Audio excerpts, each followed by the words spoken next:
All right, the next subject that we want to go on and talk about are called arrays.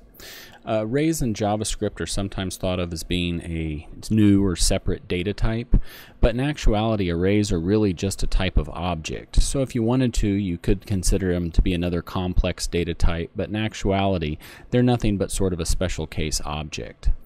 What an array in JavaScript actually is an object that can store multiple values inside it, and because it's an array as opposed to sort of a traditional object, the working with and accessing of the values inside the array is in some ways sort of simplified. A lot of people like to think of arrays as basically being regular variables that can have multiple values stored inside them, sort of like they were in a set of series of separate cubby holes.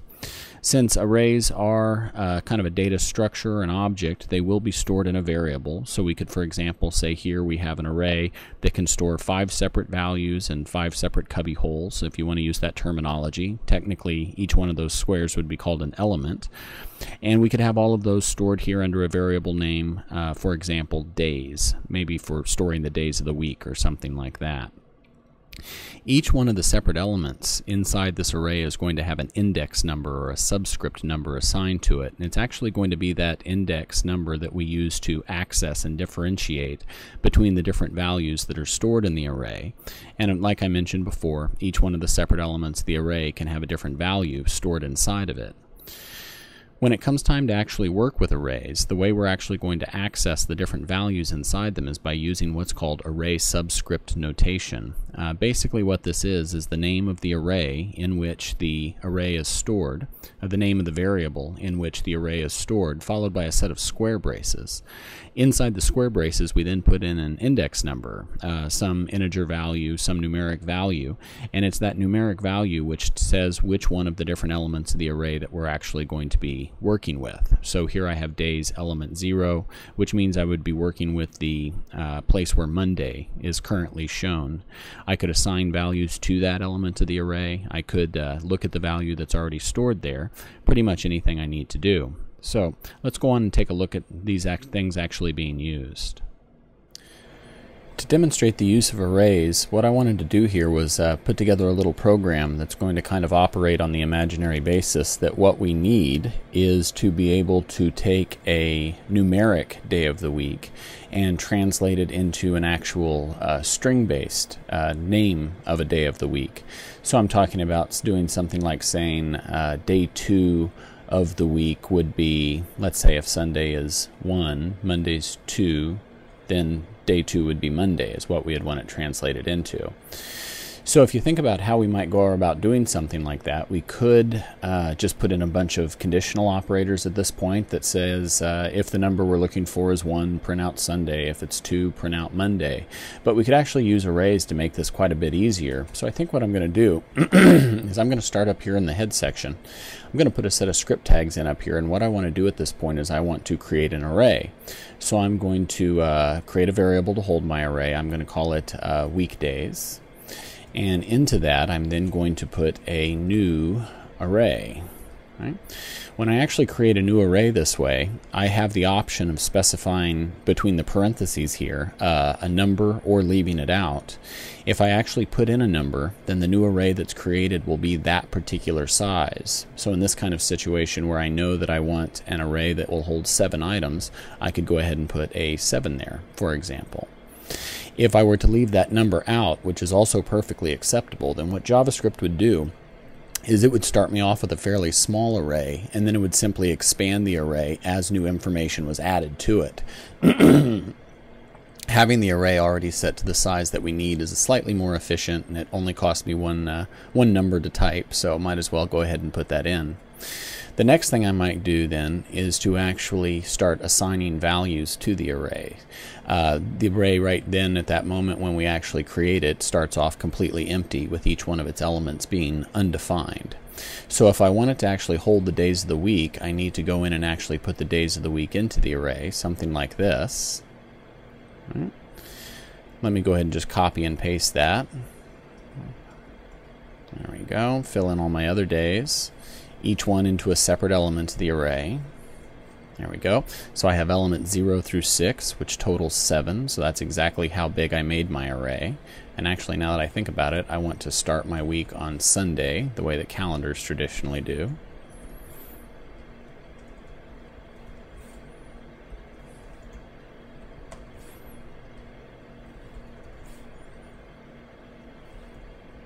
There we go. So something like that. So after that little bit of code there runs, okay, I will have my array. Into the 0th element, which is essentially the first element of the array, I'll have the string Sunday stored. The second element of the array, which is actually element number 1, I'll have Monday. Element number 2, I'll have Tuesday, and then so on in that way until I get down to element number 6, which is where I actually have Saturday stored. The way I could actually then go on and use this is, let's just say, for example, we want to allow the user to type in a number. What I might do is let's see, I'll use a prompt statement, okay, where I'll ask the user enter a number for a day. Right? They'll enter their number, and the prompt will then return whatever number they entered and store it here in this day variable that I have declared. I could then, to show them what day of the week it actually is, maybe do something like a document write line, and here I could do weekdays, which is the name of my array, and for my element number I will use that day variable. So in essence, if the user types in, let's say, a 3 when they get this prompt, 3 is what will be returned and stored in day, and as a consequence over here 3 is the element of the weekdays array that we will access. So element 3 of the weekdays array will give me back Wednesday. So that string, when it's returned here, is what will actually be printed. So let's try that out and see if it works. Enter a number for a day. I'll enter 3. Wednesday is what we get. Let me refresh and try it again. Let me try day 6. That's Saturday. If I try day 0, that's Sunday. If I try day 109, which obviously doesn't exist, I get back undefined. So everything seems to be just fine the way it is, and there's a quick little use of an array for us. There's certainly a lot of other things we could do with arrays, lots of other potential things that could we could use for setting them up or for using them for. For example, in this particular example, having to go through all of these different statements to initialize my array is really quite a bit annoying, I would say. Probably not something that I'd really want to do. So there are some other ways that I can actually go through this. I'm just going to comment those lines out. Okay. What I could, for example, do instead is I could put the names of all the days of the week as comma-separated arguments to the array constructor function. So I could do Sunday, Monday, ooh boy, Tuesday, and so forth.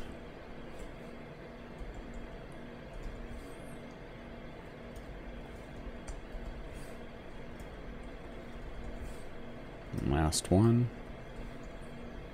There we go. All right. What this will do is this will still create an array for us just like it was previously, only this time the array is going to be pre-sized and pre-initialized based on the arguments that I'm passing to the array constructor function. So an element of the array will be created for each one of the different elements that I provide there, each one of the different strings or arguments that I provide there, and the array of course will then end up being that size. If I go back over to my browser and take a look at it now, 3 still gives me Wednesday, 6 still gives me Saturday, 109 still gives me undefined, 0 still gives me Sunday. Okay. While we're at that point, you might also notice that with arrays, they always start off at element 0, which when you work with them for a while just becomes second nature and you don't tend to think about it very much. Starting at 0 just makes sense. But to a user, like in this case, most people would say that day 0 is not Sunday. They would say that Sunday is the first day of the week, day 1. So a way you can sometimes get around that kind of problem is just by providing a empty string as one of the elements. So what we have here then is 0 is blank, and then 1 is Sunday, and Saturday is 7. So everything sort of lines up a little bit more with what a user's normal expectations would be. So now if I say give me day 1, the first day of the week, it tells me Sunday. Give me day 7, that's Saturday. So that kind of makes everything line up a little bit better. So that is another way that we could create our array here, and you can see it is quite a bit more concise than having to go through all of these separate statements to initialize all of the elements of the array. There are yet, of course, still other ways, however. We could, for example, do away with that entirely, and we could use an array constant.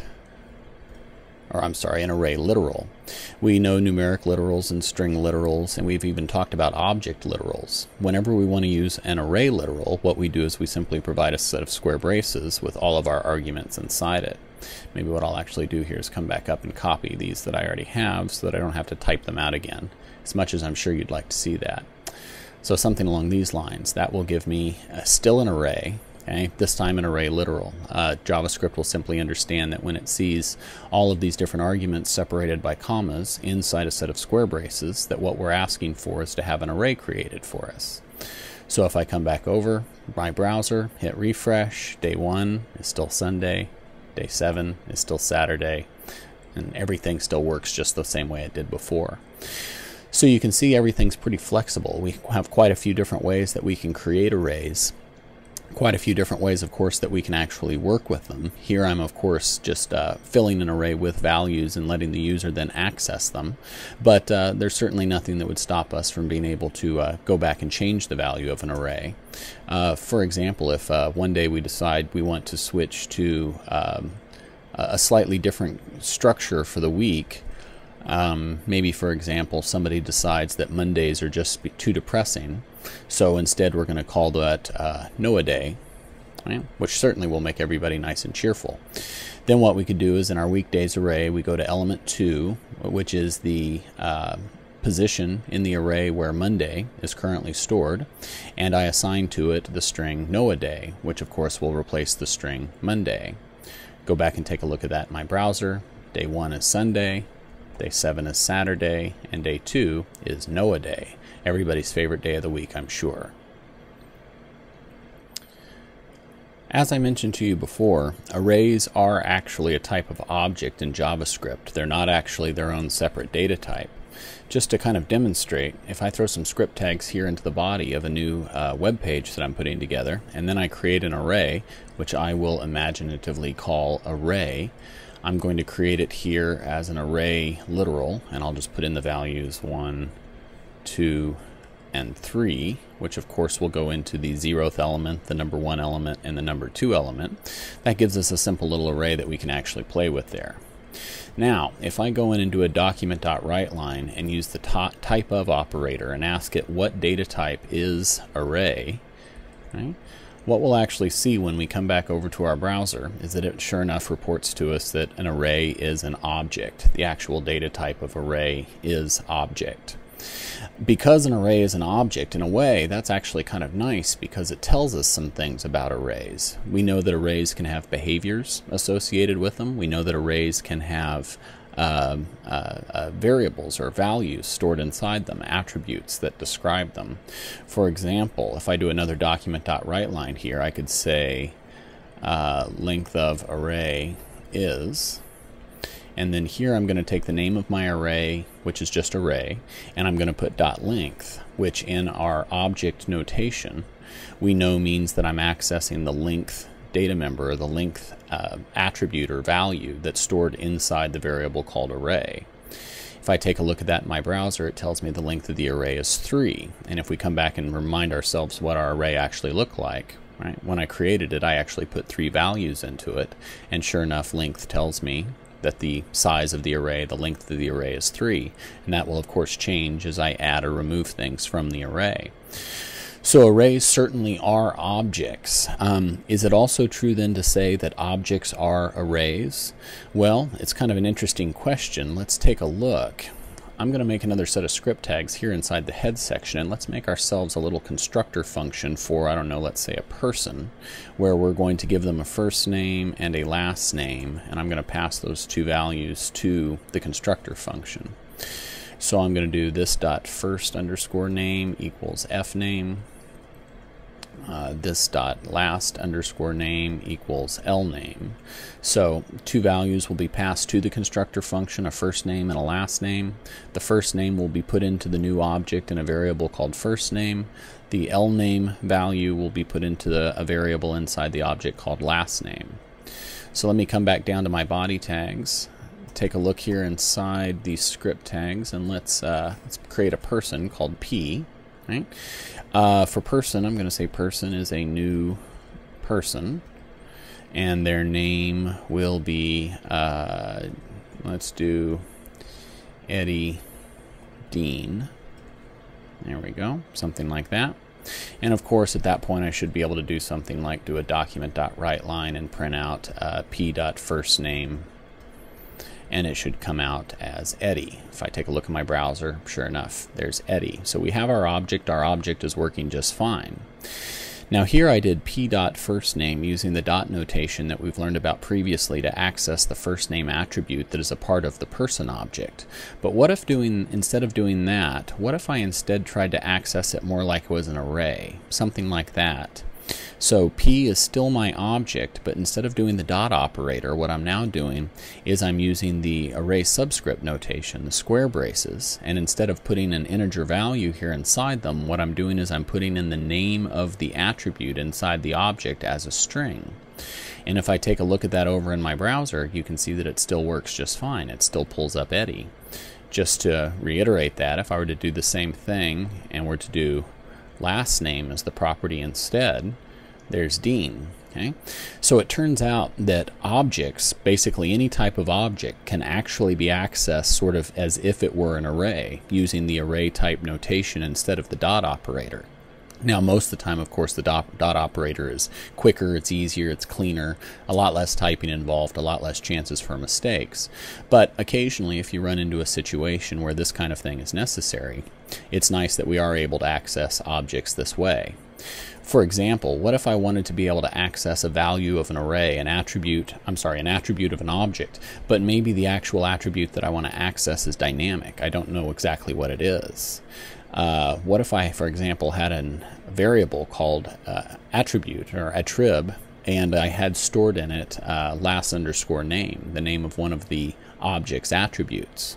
I could actually then use that attrib variable here, okay, instead of the actual string literal, and that will still let me access the last name. You can see it still pulls up Dean just like it was before. So it's possible that I could read from some data source and it could tell me which attribute of the object should be read or looked at, and then with that dynamically gained data, okay, I could then still be able to access that particular attribute of my object, which is not something I could have done with the dot operator. So in some kind of situations, sometimes can be a little bit strange. It can be convenient that we can access objects as if they were arrays.